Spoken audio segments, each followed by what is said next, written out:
Assalamualaikum warahmatullahi wabarakatuh.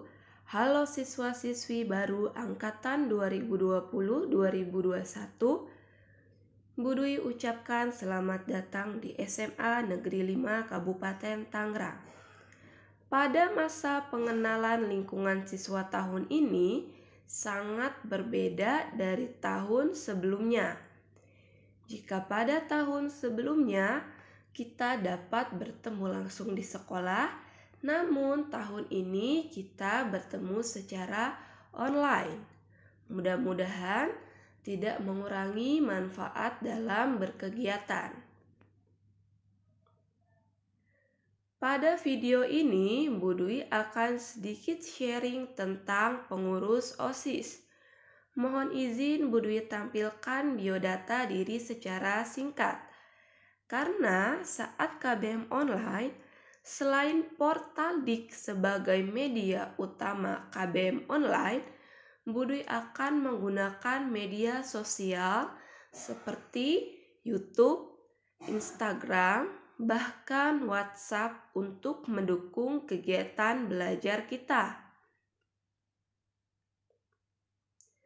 Baik, langsung saja kita sharing materi pengurus OSIS.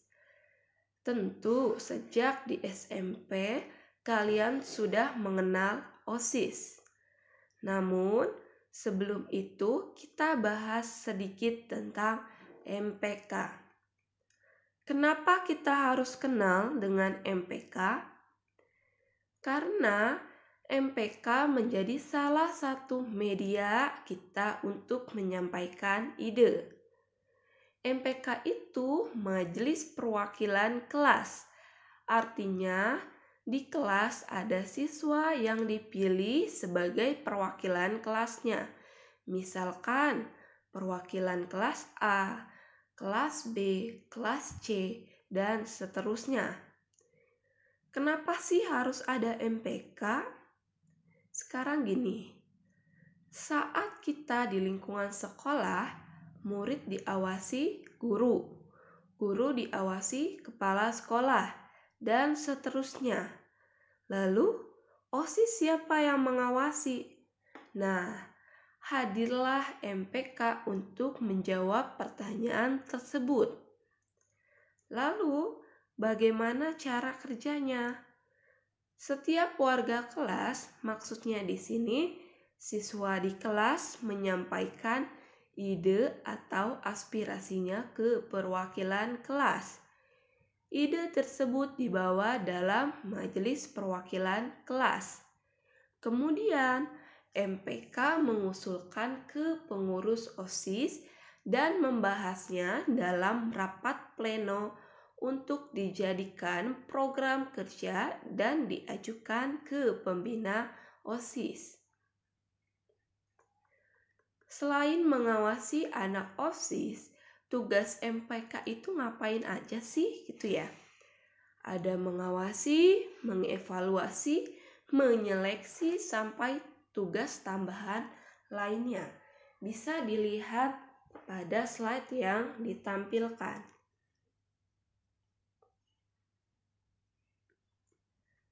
Lalu, apa yang menjadi hak dan kewajiban MPK? Secara keseluruhan, MPK berhak mengajukan calon pengurus OSIS di kelasnya sampai meminta laporan pertanggungjawaban yang biasanya dilakukan di akhir periode. Dan tentunya MPK memiliki kewajiban bersama pengurus OSIS untuk membuat program kerja yang kita sudah singgung di awal penjelasan video ini. Jadi, MPK dan OSIS ini harus sejalan, bukan malah bersaing untuk mendapatkan perhatian siapa yang lebih hebat. Itu ya gambaran singkat tentang MPK. Selanjutnya kita akan bahas tentang OSIS. Saat siswa di sekolah bukan hanya berhak mendapatkan pengajaran berupa materi pelajaran, namun perlu adanya pembinaan. Untuk itu, pemerintah mencanangkan 4 jalur pembinaan kesiswaan pada saat itu. Bagaimana fungsi dan karakter OSIS itu sendiri?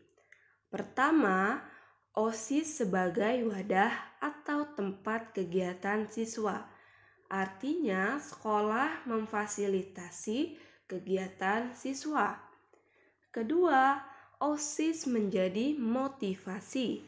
Artinya, misal ada temannya yang menjadi pengurus OSIS dengan segala kegiatan atau prestasi yang dihasilkan, tentu menjadi motivasi siswa lain agar berprestasi juga. Ketiga, OSIS dapat mencegah pengaruh negatif.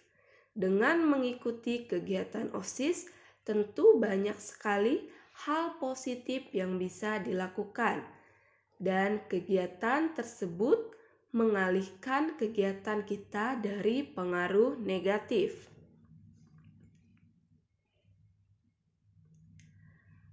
OSIS mempunyai dasar hukum yang jelas, jadi bukan sembarang organisasi yang didirikan begitu saja. Dasar hukum ini memperkuat dan mengakui keberadaan OSIS.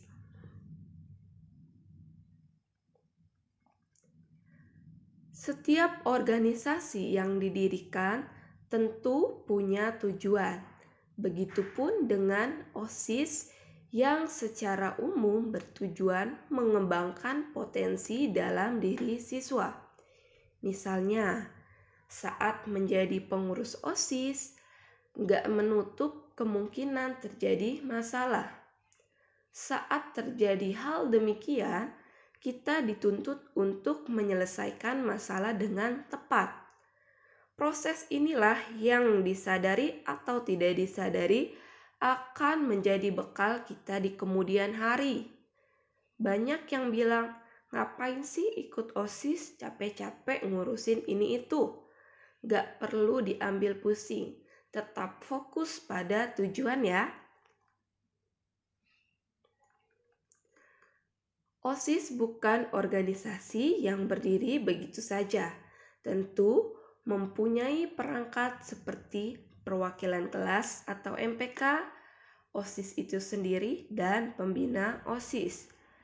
Pada umumnya, struktur pengurus OSIS ini ada ketua dengan wakilnya, sekretaris dengan wakilnya, bendahara dengan wakilnya, dan setiap bidang. Untuk membahas lebih detailnya, biasanya ini akan dibahas saat kegiatan seperti latihan dasar kepemimpinan atau kegiatan pelatihan lainnya. Oke, cukup sampai sini pembahasan sekilas tentang MPK dan OSIS secara umum. Sekarang, Bu Dwi akan sharing sedikit tentang Oskabor. Apa itu Oskabor? Oskabor merupakan singkatan dari OSIS MPK Bonar. Awal mula nama ini dicetuskan yaitu pada OSIS periode 2011-2012.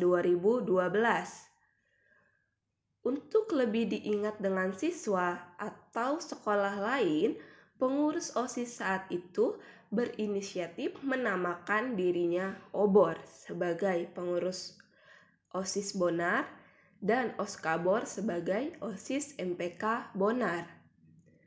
Selain memiliki arti OSIS Bonar, Obor pun mempunyai makna semangat yang membara. Namun, saat itu baru sekedar nama, belum ada identitas lain. Setelah pengurus OSIS tersebut melaksanakan program kerja studi banding dengan SMA Negeri 95 Jakarta, barulah tercetus identitas lain. Banyak sekali ilmu yang didapat dari kegiatan tersebut. Salah satunya adalah pentingnya identitas diri organisasi. Dari situ, pengurus OSIS Bonar angkatan 2011-2012 membuat identitas diri lainnya, seperti alma mater dan logo yang dipakai sampai saat ini.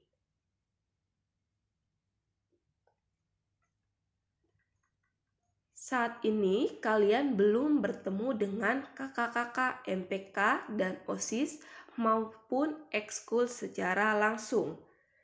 Namun, kalian bisa mengenal secara online kepengurusan MPK dan OSIS periode 2019-2020 pada video di channel YouTube Budwi yang telah dibagikan. Kalian bisa follow Instagram pengurus MPK dan OSIS di @oskabor5 untuk melihat video, melihat foto, atau kegiatan organisasi yang sudah diposting pada akun Instagram tersebut.